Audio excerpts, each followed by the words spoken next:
I'm David. A big takeaway would be the MediaShout allows you to do more than PowerPoint and is a great tool for using in church spaces. And click below to see how MediaShout stacks up against its competitors.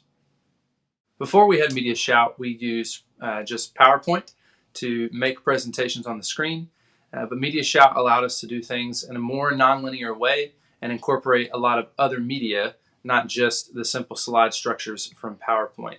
However, we also began to use other things with MediaShout in comparison and found some more limitations with MediaShout. We chose MediaShout initially because there weren't very many other products on the market, particularly ones that would work with Windows machines. But then as we got to know our market a little bit better and what products were available, we found some other things that work just as well, if not better, than MediaShout.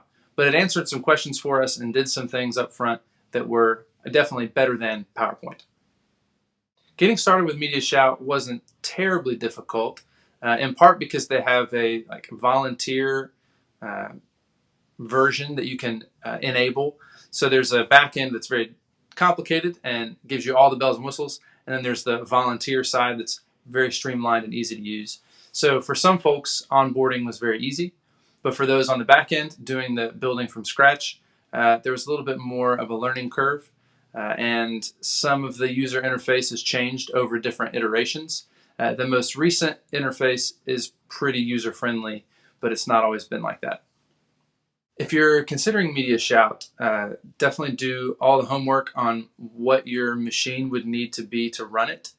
So look at your graphics card, look at the outputs that you need, but also do a fair comparison with ProPresenter, with Easy Worship, with Proclaim.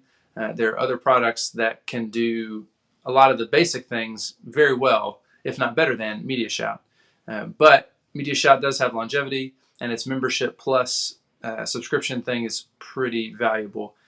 But yeah, do your homework and compare the products and look at what your machine can handle.